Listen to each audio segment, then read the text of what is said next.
இந்தியாவின் number 1 dealer Vasanth and CoWIN ஜில்லுன்னு ஒரு ஏசி மேலா. எழும்பூர் ரயில் நிலையத்தில் புத்துருவாக்க பணிகள் நடைபெற்று வரும் நிலையில் நடைமேடைகள் மூடப்பட்டிருப்பதால் ரயில்கள் வந்து செல்லும் நேரத்தில் ரயில் நிலையத்தில் கடும் கூட்ட நெரிசல் ஏற்படுகிறது. அதேபோல இங்கு அடிப்படை வசதிகள் இல்லாததும் புதிய தலைமுறையின் கள ஆய்வில் தெரியவந்துள்ளது. நெரிசலான நடைமேடை, வரிசையாக நிற்கும் பயணிகள், மூச்சுவிடக்கூட சிரமப்படும் அளவுக்கான நெரிசல். இதுதான் எழும்பூர் ரயில் நிலையத்தில் ரயில்கள் அதிகம் வந்து செல்லும் நேரங்களில் நிகழும் காட்சிகள். எழும்பூர் ரயில் நிலையத்தின் புத்துருவாக்க பணிகள் 730 கோடி ரூபாய் செலவில் நடைபெற்று வருகின்றன.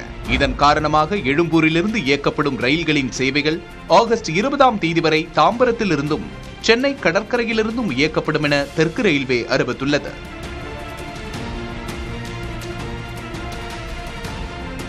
நடைமேடை 3 மற்றும் 4 மூடப்பட்டுள்ளன. ஆயினும் நாகர்கோவில் திருநெல்வேலி வந்தே பாரத், சோழன், வைகை, பல்லவன், காச்சிட்டா, சர்க்கார், கன்னியாகுமரி, முத்துநகர், நெல்லை, பொதிகை, வடிவன், சேலம், பாண்டியன், அனந்தபுரி, ராமேஸ்வரம் உட்பட 18க்கும் மேற்பட்ட தினசரி விரைவு ரயில்கள் எழும்பூர் ரயில் நிலையத்தில் இருந்தே இயக்கப்படுகின்றன.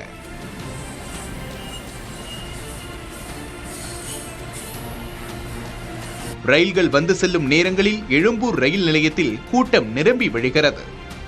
பிளாட்ஃபார்முக்கு போறதுக்கு போதுமான வசதிகள் இல்லை.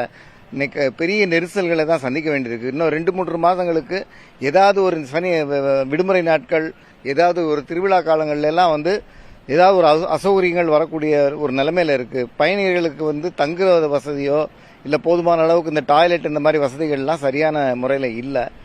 அது எல்லாம் சரி பண்ணிக்கிட்டு இது பண்ணணும். இது இந்த மாதிரி எல்லாத்தையும் சீர் பண்ணிட்டு அதுக்கப்புறம் உங்களுக்கு இந்த மாதிரி இந்த டைவர்ஷன்ஸ் எல்லாம் கொடுத்தாங்கன்னா நல்லா இருக்கும். நாள்தோறும் தென் மாவட்டங்களில் இருந்து வரும் 2 லட்சம் பேர் இந்த ரயில் நிலையத்தை பயன்படுத்துகிறார்கள்.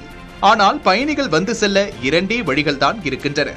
குறிப்பாக தானியங்கி படிக்கட்டுகள் மற்றும் லிப்டுகளை பயன்படுத்தும் போது நெரிசல் ஏற்படுகிறது. பல நேரங்களில் லிப்ட் செயல்படாத நிலையில் வயதானவர்களும் மாற்றுத்திறனாளிகளும் சிரமப்பட வேண்டிய நிலை உள்ளது. இதேபோன்று எழும்பூர் ரயில் நிலையத்தில் கழிப்பறை, சுத்திகரிக்கப்பட்ட குடிநீர் குழாய்கள் பராமரிக்கப்படாமல் இருப்பதால் பயணிகள் சிரமப்படுவது புதிய தலைமுறையின் கள ஆய்வில் தெரிய வருகிறது.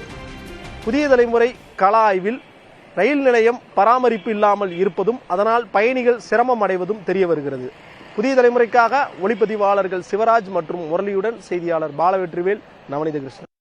இந்தியாவின் number 1 dealer Vasanth and CoWIN ஜில்லுன்னு ஒரு ஏசி மேலா.